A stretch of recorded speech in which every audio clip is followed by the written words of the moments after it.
Radio city கேட்டுட்டு இருக்கீங்க. Radio city லயா கூட இன்னைக்கு ஸ்டார் எக்ஸ்ல யாருன்னு சொல்லிடலாம். அவர் ஒரு இண்டிபெண்டன்ட் ஆர்டிஸ்ட். அது இண்டிபெண்டன்ட் சீனே இவர்ல இருந்து ஆரம்பிச்சது அப்படின்னு கூட சொல்லலாம். பயங்கரமான ஒரு ரேப்பர், அதுவும் தமிழ்ல அவ்வளவு பியூட்டிஃபுல்லா ரேப் பண்ணுவாரு. சோ நம்ம கூட இன்னைக்கு ஸ்டார் எக்ஸ்ல யோகி பி இருக்காரு. அவரோட நிறைய விஷயங்கள் இண்டிபெண்டன்ட் மியூசிக் பத்தி அவர் எப்படி பண்ண ஆரம்பிச்சாரு நம்ம கேட்க போறோம். சப்போஸ் சொல்லுங்க, நான் சொன்ன மாதிரி நீங்க ஒரு பயனீர், இண்டிபெண்டன்ட் ஆர்டிஸ்ட்கே நீங்க ஒரு பயனீரா இருக்கீங்க. மத்தவங்களுக்கு ஸ்டார்ட் பண்ணி வச்சிருக்கீங்க நீங்க இந்த ஒரு ஃபீல்ட். எப்படி இதெல்லாம் ஆரம்பிச்சது? என்னோட ஆரம்பம் வந்து actually from English main stream music. மலேசியால வந்து நான் 17 வயசுல இருந்து நான் ரேப் பண்ணிட்டு இருக்கேன். சோ மலேசியால இங்கிலீஷ் மியூசிக் ரேப்னு எடுத்துக்கிட்டா அதுலயும் நான் one of the pioneers. In fact மலேசியால முத ரேப் காம்படிஷன்ல ஜெயிச்சு சாம்பியன் ஆனது நான் தான். சோ அது 17 இயர்ஸ் ஓல்ட். அம்மா அப்பெல்லாம் பயங்கர திட்டுனாங்க, என்னதான் நடக்குதுன்னு தெரியல என் வாழ்க்கையில அப்படின்னு சொல்லிட்டு இருந்தாங்க. சோ அதுல இருந்து ஆரம்பிச்சு 3 English album under EMI, electronic music industry, EMI பெரிய லேபிள். அந்த லேபிள் மூலமா 3 ஆல்பம் ரிலீஸ் பண்ணி மலேசியால வந்து கிட்டத்தட்ட எல்லாமே பண்ணிட்டேன். எல்லா விருது, எல்லா ஸ்பான்சர்ஷிப், கோகோ கோலா ஸ்பான்சர்ஷிப், பாட்ரேஜர் ஸ்பான்சர்ஷிப், ஸ்வாட்ச் ஒரு 48 வாட்ச் கொடுத்தாங்க. என் தாத்தா கிட்ட கொடுத்தேன், பாட்டி கிட்ட கொடுத்தேன். எல்லாம் பண்ணி முடிச்சாச்சு. இங்கிலீஷ் இண்டஸ்ட்ரியில பண்ணாதே இதே இல்ல, எல்லாம் பண்ணி முடிச்சிட்டேன். சோ அப்படின்னு இருக்கும்போது 1997ல வந்து நான் ரிலீஸ் பண்ண இங்கிலீஷ் ஆல்பம்ல வந்து வல்லவன் என்ற ஒரு பாட்டு இருந்துச்சு. அதுதான் முத தமிழ் ரேப் பாட்டுன்னு நான் கருதுறேன். சோ அந்த பாட்டு வந்து முழுமையா வந்து 2006ல வந்து ஆல்பம் ஆக்கணும் அப்படின்னு என்னோட கனவு. சோ 2 பேர் தேர்ந்தெடுத்து doctor burn and MC Jazz அவங்க 2 பேரும் ஒரு பிராண்ட் கொடுத்து நட்சத்திரான்னு ஒரு ஃபார்ம் பண்ணி யோகி பி நட்சத்திராவோட ஆல்பம் வல்லவன் 2006 ஓட சரித்திரம் தான் இது. சூப்பர். மடை தேர்ந்த சாங், அந்த சாங் வெளியில வந்ததுக்கு அப்புறம் எல்லாரும் பைத்தியமா இருந்தாங்க. காலர் டியூன்ஸும் சரி, காலர் ரிங் டோன்ஸும் சரி, எல்லா பசங்களும் பொண்ணுங்களும் அந்த சாங் தான் யூஸ் பண்ணிட்டு இருந்தாங்க. அது மட்டும் இல்லாம எல்லா காலேஜ் கல்ச்சர்ஸ்க்கு எங்க போனாலும் மடை தேர்ந்து தான் போயிட்டு இருக்கும். சோ அந்த சாங் பத்தி சில வார்த்தைகள் எப்படி நடந்தது? மடை தேர்ந்த பாட்டு எப்படி உருவாகிடுச்சுன்னா, ஒரு கலைஞனுக்கு படுற கஷ்டம் இருக்க, அந்த படுற அவஸ்தை இருக்க, அது ரொம்ப ஒரு கொடூரமையான ஒரு விஷயம். ஏன்னா திறனை வச்சுக்கிட்டு கையில எப்படி இது வெளிப்படுத்துறது, நெஞ்சுக்குள்ளார வந்து ஒரு பிரஷர் குக்கர் மாதிரி இவ்வளவு டேலண்ட் வந்து எப்படி வெளிப்படுத்துறது. அதுக்கு ஒரு பாட்டு வெளியீடு பண்றேன்னா நம்மளுக்கு காசு தேவை, நிதி தேவை, வளங்கள் தேவை. இதெல்லாம் வந்து நம்ம கிட்ட இல்ல. சோ நான் கம்பெனி வச்சிருந்தேன் அப்ப, பூம்பாக்ஸ் ரெக்கார்ட்ஸ். சோ ஜாஸ் பர்ன் என்னோட ஆர்டிஸ்ட், EMIல இருந்து வந்து ஓகே நம்மளே சொந்தமா செய்வோம்னு கம்பெனி ஆரம்பிச்சேன். சோ இந்த ஸ்ட்ரகிள், இந்த கஷ்டம், இந்த துயரத்தை வந்து எப்படி நான் வந்து வெளிப்படுத்துறது யோசிக்கும் போது நான் பர்ன் கேட்டேன், கலைஞர்களோட கஷ்டங்களை பத்தி என்னாச்சும் ஒரு பாட்டு இருக்கா இல்லையா? பர்ன் சொன்னாங்க, இருக்குண்ணே ஒரு பாட்டு இருக்கு, நிழல்கள் படத்துல வந்து இந்த பாட்டு வரும். டிவிடியே வச்சிருந்தாங்க, பிளே பண்ணோன்னே அந்த ஸ்கிரீன்ல வந்துச்சு. சோ நான் கேட்டிருக்கேன் அந்த பாட்டை. விஷுவலோட பார்க்கும்போது எனக்கு உடனே வந்து this is the perfect song அப்படின்னு நான் முடிவு பண்ணிட்டேன். இசைஞானி இளையராஜா சாரோட மியூசிக் சொல்ல தவிர அவ்வளவு கிரேட்டா இருந்துச்சு. ஓகே இந்த பாட்டு டெஃபினெட்லி நம்ம ரீமிக்ஸ் பண்ணுவேன். நான் வந்து அந்த பாட்டு உடனே கேட்டோன்னே மடை தேர்ந்து, சோ மடை வந்து டேம் இட்ஸ் க்ளோன் ப்ளோன் உடனே கேட்டோன்னே உடனே எனக்கு வந்துச்சு. அது கடவுள் கொடுத்த திறன் எனக்கு. சோ ஓகே இந்த மாதிரி ரீமிக்ஸ் பண்ணுவோமே அப்படின்னு நினைச்சு அதுல இருந்து ஆரம்பிச்சு உலக புகழ் கிடைக்கும்னு நான் எதிர்பார்க்கவே இல்லை. அது எல்லாமே நம்ம மக்கள், நம்ம யூத் கொடுக்கிற ஆதரவு தான். சோ மழை திறந்த சாங் பத்தி பேசணும். பயங்கர ஹிட்டான சாங், ரொம்ப ஃபேமஸான சாங். அதே மாதிரி உங்களோட இன்னொரு ஃபேமஸான ஹிட்டான சாங் வந்து சர்வைவர். சோ அந்த சாங் எங்களுக்காக ஒரு பாடி காமிங்க.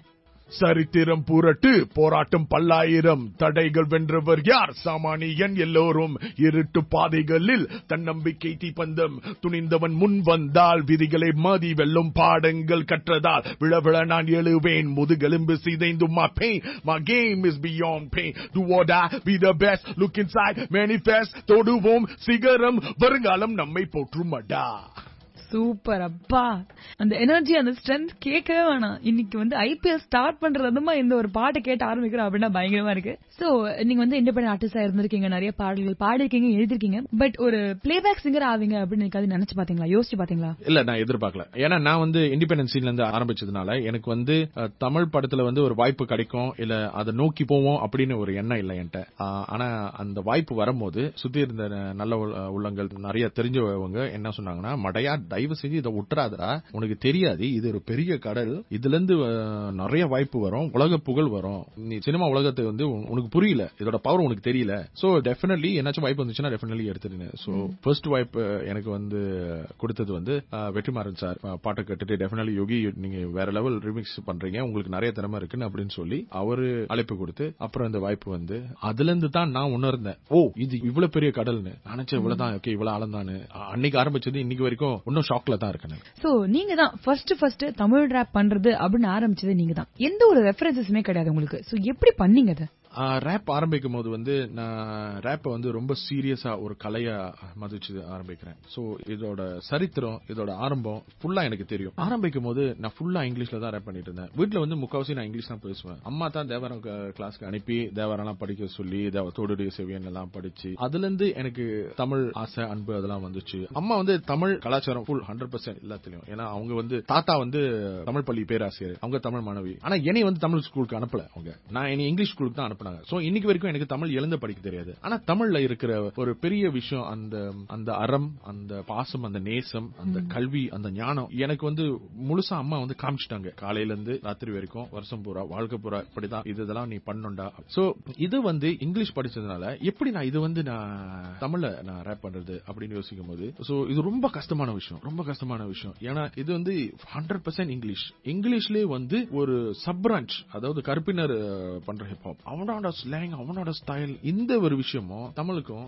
எப்படி நான் கனெக்ஷன் உண்டாக்குறது அப்படின்னு யோசிக்கும் போது இங்கிலீஷ்ல ரேப் பண்ற ஸ்டைல் எனக்கு மனப்பாடம், எனக்கு இயல்பா வரும், அதாவது ஃப்ளோ உடனே வரும். சோ தமிழ்ல வந்து எப்படி பண்ணலாம்னு யோசிக்கும் போது அம்மா கிட்ட உட்காந்துட்டு, அம்மா ஆக்சுவலி என்னோட கோ-ரைட்டர், என்னோட இன்ஸ்பிரேஷன், உட்காந்துட்டு அம்மாட்ட கேட்டேன், மா எப்படி சொல்றது sun is going away finding for tomorrow எப்படி சொல்றதுன்னு தமிழ்ல. சூரியன் செல்ல நாளை தேடி மெல்ல. Okay, in my mind my thoughts are coming like சி ப்ராப்ளமா எப்படி சொல்ற. சூரியன் செல்ல நாளை தேடி மெல்ல, சிந்தனை கடலில் கேள்வி அலைகள் வரும் தொல்ல, புதுசா இப்ப நெருப்பா நான் போடவா தோளா எனக்கு ரசித்து சொல்றடா. இந்த first line Tamil rap line நானும் அம்மாவும் 2 பேரும் கோ-ரைட் பண்ணி எழுதணும் அந்த ரேப் லிரிக்ஸ். டீம் எஃபர்ட் அப்படிதான் சொல்லணும்ல. சோ ஒவ்வொரு ஆர்டிஸ்டுக்கும் ஒரு ஸ்ட்ராங் இன்ஸ்பிரேஷன் இருப்பாங்க. இவங்களால தான் நான் இந்த அளவுக்கு வந்திருக்கேன், இல்ல இவங்கள பார்த்து தான் நான் இந்த மாதிரி வரும்னு நினைச்சேன் அப்படின்னுவாங்க. சோ உங்களுக்கு அந்த மாதிரி இன்ஸ்பிரேஷன் யாரு? யோகி பிக்கு நிறைய பேருங்க இன்ஸ்பிரேஷன்.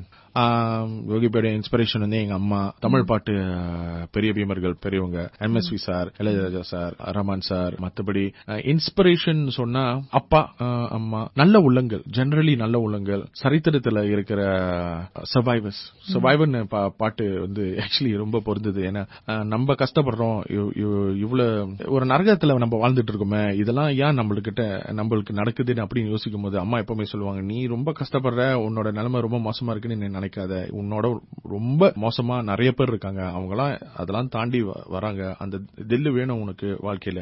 நம்ம பார்க்கதான் ரொம்ப ஹிப்ஹாப் அண்ட் ஹிப்ஹாப்பும் நீங்க ரொம்ப ஒரு ரிச் ஃபேமிலில இருந்து வந்திருக்கீங்கன்னு நிறைய பேர் நினைக்கலாம். ஆனா நான் வந்து ஒரு மிடில் கிளாஸ் ஃபேமிலில இருந்து தான் வந்தேன். ரொம்ப சிம்பிள் ஃபேமிலி. அப்பா ரொம்ப யங்கான வயசுலயே ஸ்ட்ரோக்ல படுத்துட்டாரு. அம்மா கஷ்டப்பட்டு 2 தங்கச்சிங்களும் என்னையும் படிக்க வச்சு அந்த ஒரு சூழ்நிலையில இருந்து வந்த யோகி பி தான் இது. சோ ஹிப்ஹாப் நான் 24 hours பாடி பண்ணிட்டு யோ அப்படின்னு போயிட்டு இல்ல, நான் தமிழ் ஹிப்ஹாப், தமிழ் வாழ்க்கை எனக்கு, தமிழ் உலகம், சோ அப்படின்னு இருக்கிற நிஜம் எனக்கு. சோ அதுதான் என்னோட ஹிஸ்டரி. சோ ஏதாவது உங்களோட பெஸ்ட் சாங் என்ன அப்படின்னு நினைக்கிறீங்களோ அந்த சாங் எங்களுக்காக ஒரு தடவை பாடி காமிங்க sir. All over the world, I love to see my Indian girls. Salange oliyil mookuthi alagi with black Indian curls. So sexy in them silky sarees, country Indian girls. Rockin' Prada, kunguma pottukari, my city Indian girls. அது எனதன் கண்ணின் மணி என் மனம் உள்ளத்தை கேள், எத்தனை பெண்கள் வட்டம் சில love தம் Indian girls. கிட்டத்தட்ட அது இந்தியன் கேர்ள்ஸ். அப்புறம் வேற என்ன இருக்கு, damn it's gonna blow, தாவம் நதி அலை நான், baby you should know, கூவும் சிறு குயில் நான், இசை கலைஞன், என் ஆசைகள் 1000 நினைத்தது பழித்தது. ஹோ சூப்பர் பா. 3 வந்துட்டு அப்படியே பயங்கரமா, ஒரு பக்கம் ஆர்டிஸ்ட் பத்தி, ஒரு பக்கம் இந்தியன் ஆர்டிஸ்ட் பத்தி, ஒரு பக்கம் இந்தியன் கேர்ள்ஸ் பத்தி, வேற லெவல். சோ உங்களுக்குன்னு ஒரு தனி ஃபேன் பேஸ் இருக்கு, உங்களை ஃபாலோ பண்றவங்க நிறைய பேர் இருக்காங்க, இண்டிபெண்டன்ட் ஆர்டிஸ்டும் சரி, ராப்பர்ஸும் சரி.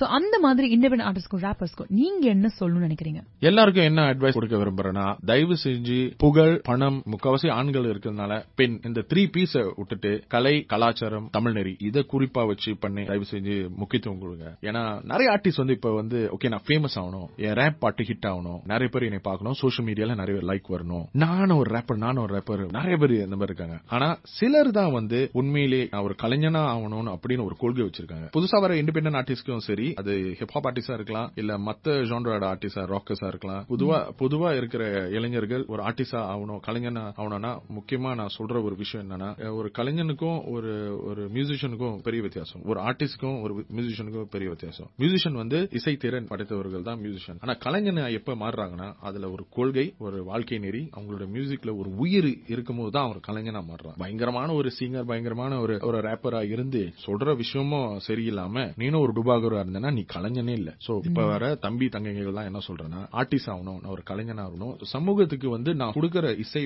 ஒரு நஞ்சா இல்லாம ஒரு ஊக்க வைக்கிற ஒரு பெரிய சக்தியா இருக்கணும் அப்படின்னு நினைச்சு கொள்கையா இருக்கிறவன் தான் கலைஞன். அத ப்ளீஸ் உணர்ந்து ஒரு பிடிமானமா வச்சிருங்க. பிகாஸ் மத்தது எல்லாமே போயிட்டு வரும். ஆனா இன்னைக்கு வரைக்கும் கண்ணதாசன் சார் பாட்டை இன்னைக்கு வரைக்கும் இந்த நவீன உலகத்துல இன்னைக்கு இந்த பாட்டை போட்டு கேட்டீங்கன்னா MSV கண்ணதாசன் சாரோட பாட்டுல அவ்வளவு கருத்து இருக்கு. ஏன்னா கருத்துன்றது ஒரு உண்மைன்றது எப்பவுமே எந்த காலத்துக்கும் திகழ் அழியாது. அந்த விஷயத்தை நான் என்னோட இப்ப இருக்கிற தலைமுறைக்கு நான் சொல்ல விரும்புறேன். சூப்பர், ரொம்ப ரொம்ப தேங்க்ஸ். ரொம்ப அழகான விஷயங்கள் இன்னைக்கு எங்களுக்காக சொல்லிருக்கீங்க. நிறைய பாட்டு வேற பாடி காமிச்சிருங்க.